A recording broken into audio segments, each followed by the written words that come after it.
Non abbiate paura!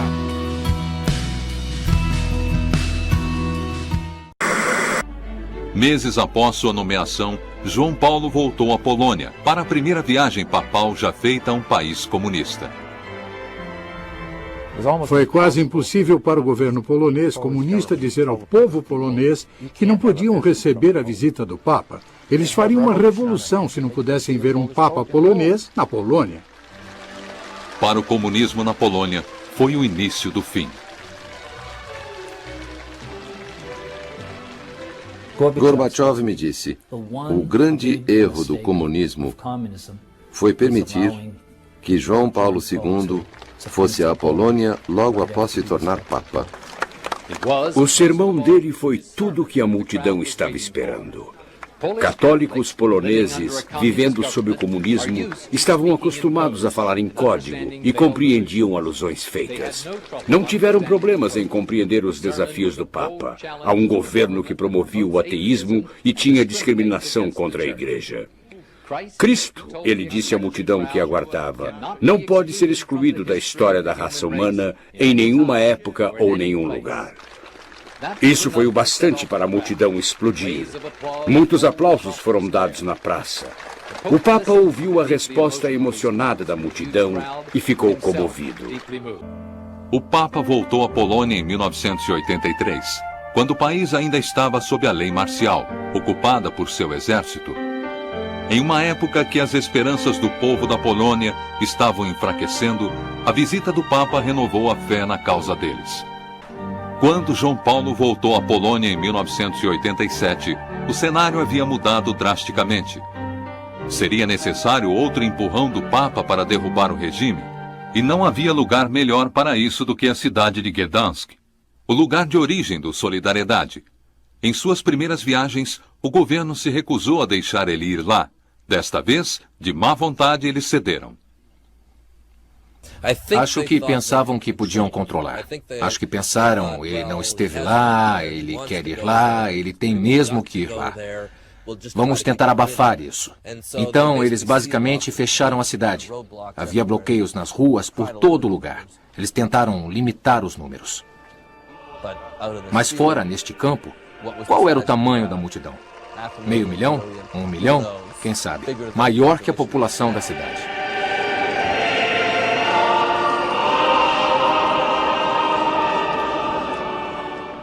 Era quase como se a futilidade do Estado polonês tivesse sido demonstrado em contraste com o poder do povo sendo expressado naquela missa.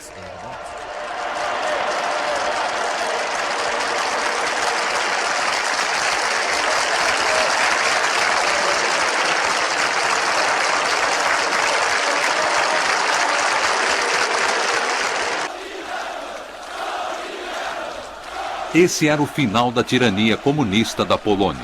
E, como ele disse, o comunismo em algum ponto foi implodido com seu próprio consentimento. Ele disse, a árvore estava podre, eu só dei uma chacoalhada.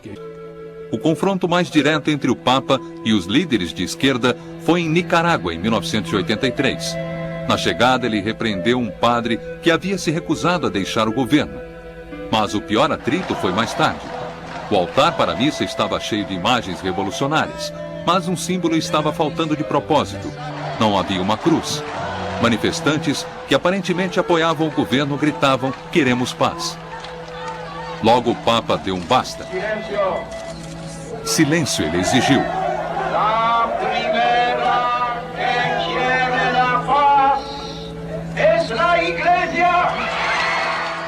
A primeira que quer a paz, ele disse, é a Igreja. Olá, seja muito bem-vindo aí à nossa terceira aula do nosso curso de Feminismo e Teologia do Corpo.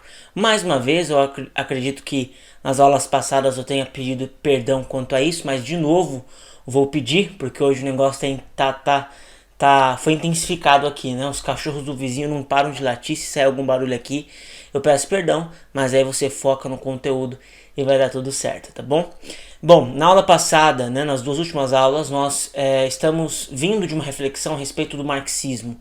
Na primeira aula você entendeu o fenômeno marxismo, o fenômeno histórico do marxismo, né? na aula passada nós entendemos qual é a visão do marxismo a respeito da família, né? E hoje, nesta aula, nós iremos ver um pouquinho sobre o marxismo cultural, tá bom? Com essa aula, eu pretendo que você consiga responder algumas das perguntas a seguir. Por exemplo, por que tá na moda ser feminista? Por que tá na moda ser feminista, né? Por que as criancinhas já se identificam com certos jargões, com certas personalidades feministas, né? Por que a mídia está tomada pelo discurso marxista, pelo discurso feminista, né? Por que os desenhos, né? Por que as novelas, os filmes estão tomados aí pelo discurso, pela mentalidade feminista e marxista? Por que as pessoas entram cristãs na universidade e saem militantes feministas e marxistas, né? Por que isso acontece? Por que apesar de sermos um país cristão, nossos governantes são majoritariamente progressistas e condenam e contradizem abertamente as pautas cristãs, né? Por que a arte, a cultura está tomada por um único viés político? Por que nós só vemos arte e cultura progressista, de esquerda? Nós não vemos arte cristã, não com a expressão que se deveria ter em um país cuja maioria da população é cristã? Porque na igreja nós temos padres, temos leigos, temos bispos que esvaziam a fé e adotam um discurso revolucionário, um discurso progressista, um discurso materialista. Por que isso acontece? Bom, essas são algumas das perguntas que nós responderemos nesta aula.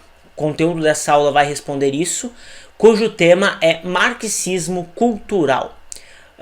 Nas aulas anteriores, nós entendemos um pouquinho sobre o que é o marxismo e suas visões a respeito da realidade.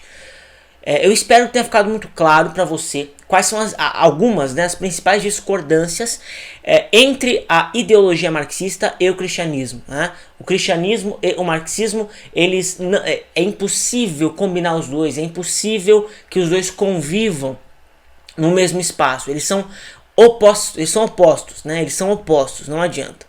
Você entendeu que o marxismo, que o objetivo do marxismo, é a revolução. A princípio, o caminho para isso, o caminho para a revolução, consistia, até então, em mobilizar as massas, em gerar revolta nas massas, e por meio da revolta das massas, né, o proletariado, a própria massa trabalhadora, se revoltaria, mataria a burguesia e tomaria o poder. Essa seria aí o workflow, essa seria aí a estratégia, o caminho natural marxista, né? A outra opção seria por meio eleitoral. Então, ou haveria uma revolução massiva da massa, ou então haveria uma revolução por meio eleitoral. Então, a população elegeria um líder socialista e esse líder tomaria o poder e daria sequência ao projeto revolucionário.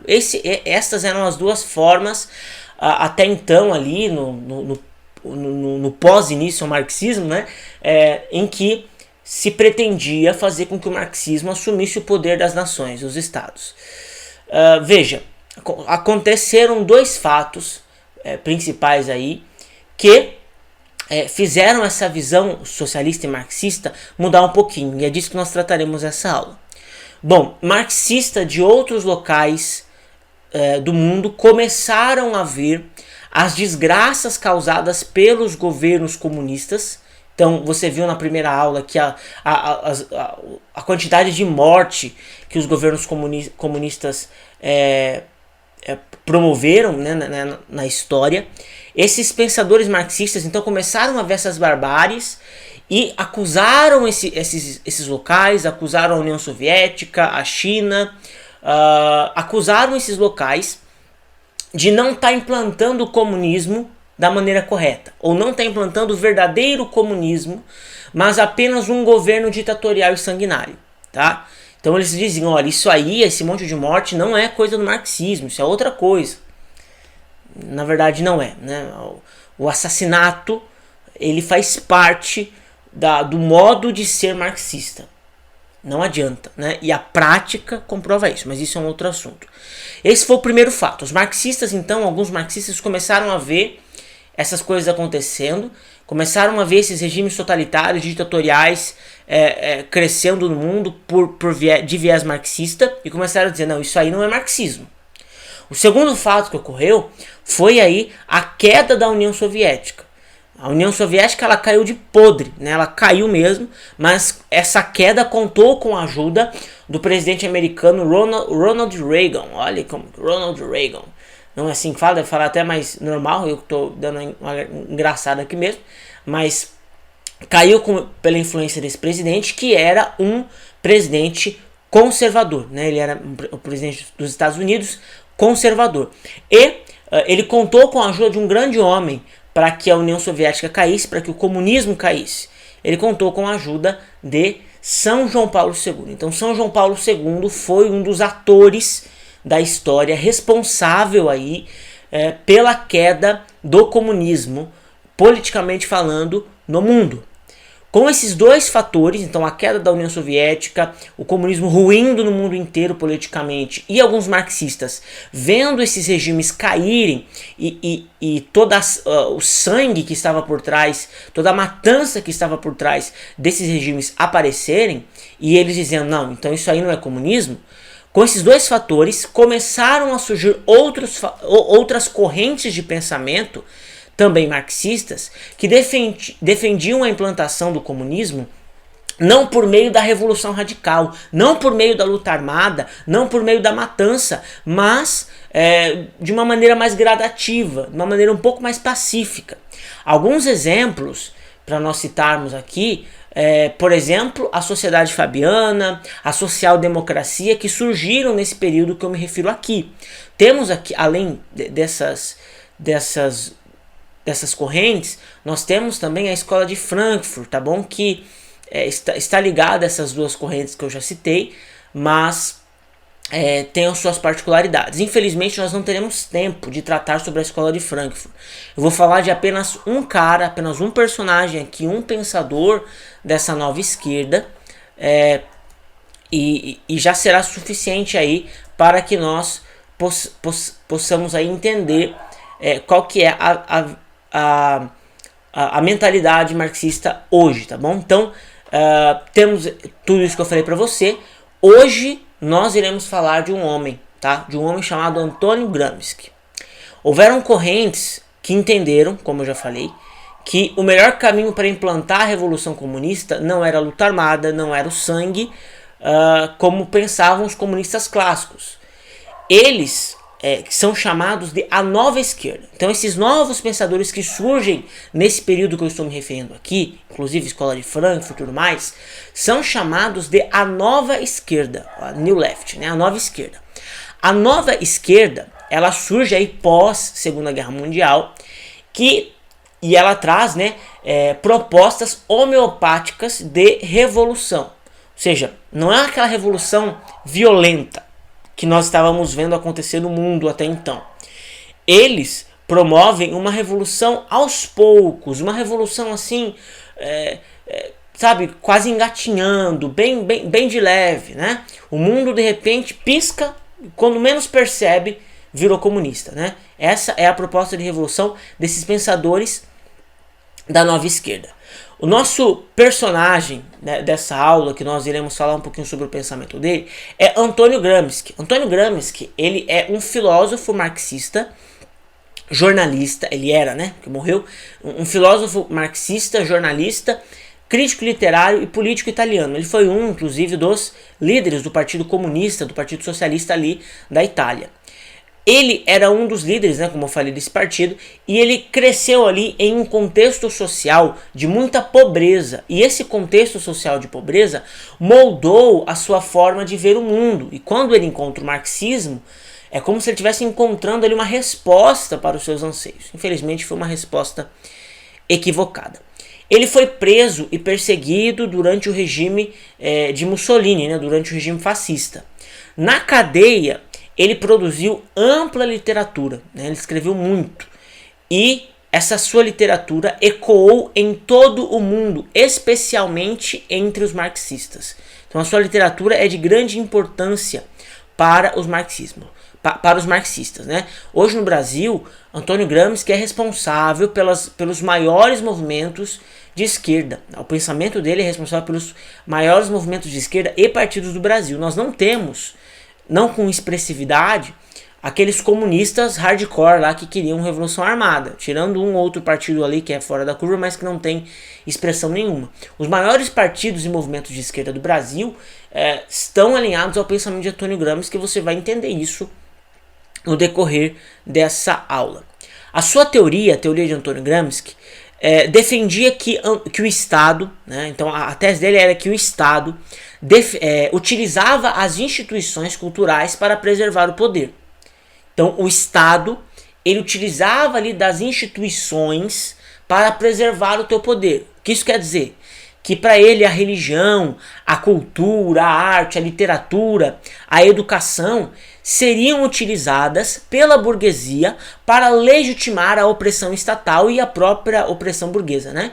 Então todas essas instituições que eu citei agora há pouco seriam instrumentalizadas pelo Estado e pela burguesia para promover opressão, para manter, né, o poder tanto do Estado como da burguesia. Uma teoria muito próxima à do Engels, né, que eu falei na aula passada. Então na aula passada você viu que Engels defendia que a família era aquela promotora de opressão e que legitimava o poder do Estado. Para Antônio Gramsci a coisa é mais ampla, não apenas a família, mas a religião, a educação, a literatura, a arte. Todas essas instituições, elas existem e elas legitimam o poder do Estado. Essa é a teoria de Antônio Gramsci. Para Gramsci, portanto, a tomada de poder por parte dos comunistas, ela não pode se dar, essa tomada de poder não pode se dar por meio da luta, mas por meio da infiltração. Veja, para Antônio Gramsci, os comunistas não podem tomar o poder por meio de luta, mas por meio de infiltração. O que significa infiltração? Significa ocupação de espaço e revolução cultural. Então os comunistas precisavam olhar para as instituições, entrar dentro das instituições, ocupar as instituições, tomar as instituições, para que as instituições deixem de legitimar o poder do Estado e passem agora a legitimar o pensamento marxista. Essa é a teoria de Antônio Gramsci. É isso que defende Antônio Gramsci. Sem uma construção cultural como base para o marxismo, nenhum governo esquerdista se manteria no poder. Antônio Gramsci disse que os grandes governos comunistas da história caíram, inclusive a União Soviética, caíram exatamente por isso. Porque tomaram o Estado, mas eles não tinham uma base cultural. A arte não estava a favor do marxismo. A religião não estava a favor do marxismo. A literatura não estava a favor do marxismo, então eles caíram. Então o caminho para Antônio Gramsci, antes de tentar assumir o poder do Estado, é fazer com que a cultura esteja tomada pelo pensamento e pelo ideário marxista. Essa é a teoria, então, de Antônio Gramsci. A teoria de Gramsci, ela foi absorvida, portanto, pela esquerda, e nós vemos isso na prática hoje. Basta você ligar a sua televisão, basta você ler um jornal, basta você ler um site de notícias, basta você observar o discurso dos artistas, basta você agora entrarem lá no Twitter e nos perfis de gente famosa, de artista, de gente influente. Basta você ouvir algumas homilias. Basta você abrir os olhos. Quando você abre os olhos, você consegue ver que, embora o comunismo esteja morto economicamente e politicamente, ele está presente, ele está vivo e hegemônico na cultura. Veja, economicamente ele pode até ter morrido. Nenhum economista sério defende uma economia comunista, porém, culturalmente, a mentalidade revolucionária, a mentalidade marxista e o discurso marxista revolucionário está presente na cultura. Eles, portanto, os marxistas tomaram a religião por meio da infiltração no cristianismo, por exemplo, por meio da teologia da libertação. Eles entraram, eles infiltraram a religião. Inclusive existem aí pessoas que dizem, um grande missionário católico já falecido, eu não me recordo o nome dele aqui, ele inclusive era bispo, Fulton Sheen, perdão, o bispo Fulton Sheen. Eu não sei se eu estou falando o nome dele certo, perdão, mas é ele, né? Você joga no Google, você vai encontrar. Uma pessoa se converteu por meio do ministério desse bispo, e essa pessoa confessou, que ela havia recrutado homens comunistas e marxistas para se infiltrar nos seminários católicos. A teologia da libertação, ela foi construída pela KGB, construída pelos marxistas, que infiltraram a religião para fazer com que a mentalidade revolucionária pudesse agora encontrar eco dentro daquela que era a principal opositora do marxismo, que é na igreja. A igreja, historicamente, é a principal opositora do marxismo, do comunismo, mas hoje os comunistas estão infiltrados na igreja, estão fazendo homilias, estão perseguindo gente que quer ser fiel à igreja, infelizmente, né? Por isso nós temos pastorais, padres e bispos que têm pouco envolvimento com causas reais do evangelho, mas se dedicam a algumas causas de esquerda. Você vai ver um vídeo aí que um líder de esquerda falando que a igreja católica, né, e veja que a igreja católica que não é a igreja católica que ele diz é a teologia da libertação, são os comunistas infiltrados. Foram eles que deram poder para esse líder de esquerda. Dá uma olhadinha. Mas por que eu cheguei onde cheguei? Porque eu tenho por detrás de mim um movimento. Eu tenho por detrás de mim uma grande parte dos estudantes do PT, a CUT, a base da Igreja Católica. A que faleça era o fruto de uma Igreja Católica conservadora. E eu era fruto da teologia da libertação, dos sindicalistas. É uma coisa totalmente diferente. Bom, além da religião, eles também tomaram a educação. Hoje nós temos Paulo Freire, que é a base pedagógica brasileira. Paulo Freire é a base pedagógica brasileira e ele era um marxista de carteirinha e não escondia isso de maneira alguma.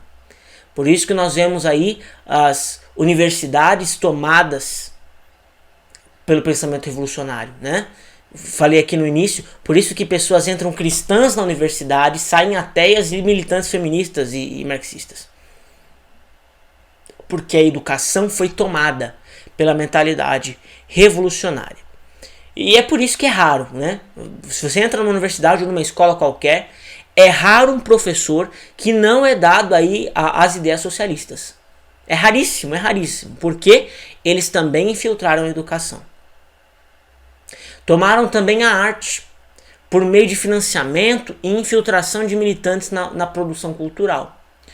Por isso os artistas são tão progressistas.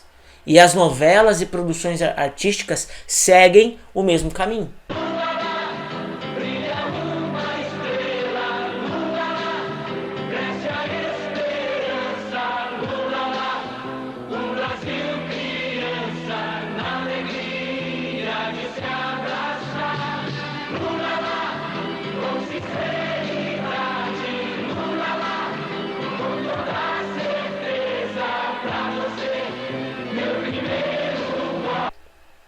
Nós não temos uma arte cristã relevante no cenário brasileiro. O que nós temos é uma arte progressista. O que nós temos são novelas e filmes, enfim, que não representam o pensamento brasileiro, por exemplo. Pelo contrário, trazem em si inúmeras questões aí sempre progressistas, né? Alinhadas aí ao espírito revolucionário. É por isso que o pensamento feminista é tão propagado na mídia, nos jornais, enfim, na cultura como um todo. Porque existiu e existe um trabalho muito bem orquestrado de infiltração. Os marxistas entraram nas instituições para que dentro das instituições eles pudessem promover aí uma revolução. Hoje existe uma hegemonia de pensamento em nossa cultura e em nossa sociedade. O cristianismo está perdendo. Nós somos maioria, mas nós estamos perdendo na narrativa. Nós estamos perdendo na cultura. Basta olhar para a nossa realidade. Nós estamos perdendo. Estamos perdendo. Ligue a televisão e a todo momento a coisa anticristã sendo expelida pela televisão, sendo cuspida pela televisão, a todo momento, a todo momento, a todo momento, a todo momento. Mas nós somos maioria e nós não temos produção artística que nos represente. Porque eles tomaram e tomando, eles estão construindo um poder futuro que será muito perigoso para nós. Veja, o marxismo o comunista ele nunca será simpático ao cristianismo. Na primeira oportunidade ele vai matar padre, vai matar cristão, vai silenciar cristão, como tem feito durante toda a história. Basta olhar a história e ver que onde o comunismo passou, ele matou padre, ele silenciou padre. Então não adianta, né? Não adianta. Eles tomaram e tomando o poder, eles estão construindo uma narrativa que será perigosíssima para nós no futuro. Bom, a maioria das pessoas não pensam por si só. A maioria das pessoas não pensam com liberdade, pelo contrário. São manipuladas por essa hegemonia cultural. Nascem e são expostas a uma cultura que fazem com que elas sejam progressistas, fazem com que elas sejam marxistas e esquerdistas. A cultura faz com que essas pessoas sejam de esquerda. Elas não pensam em liberdade, elas não pensam com liberdade. Elas não conhecem a verdade.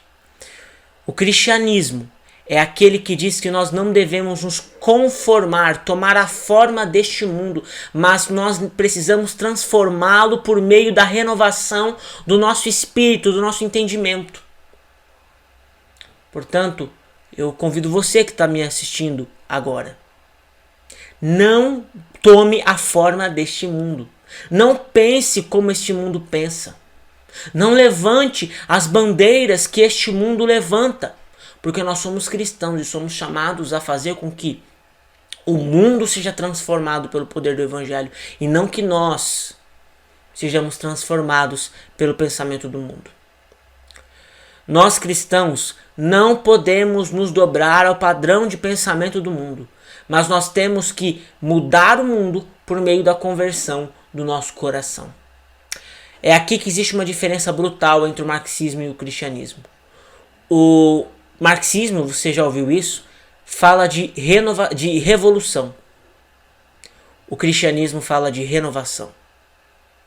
Revolução, que é ensinada pelo marxismo, é transformar o mundo externo pela força do homem. Mas o evangelho não fala de revolução. O evangelho fala de renovação. Renovação é um ato de Deus. É quando Deus opera na história. É quando Deus renova corações, transforma corações. E porque Deus renovou corações, o mundo é transformado. O caminho é diferente. Não é de fora para dentro, como promete a revolução, mas é de dentro do coração do homem, pelo dedo de Deus, para fora. Isso é cristianismo. Isso é cristianismo. Renovação, sim.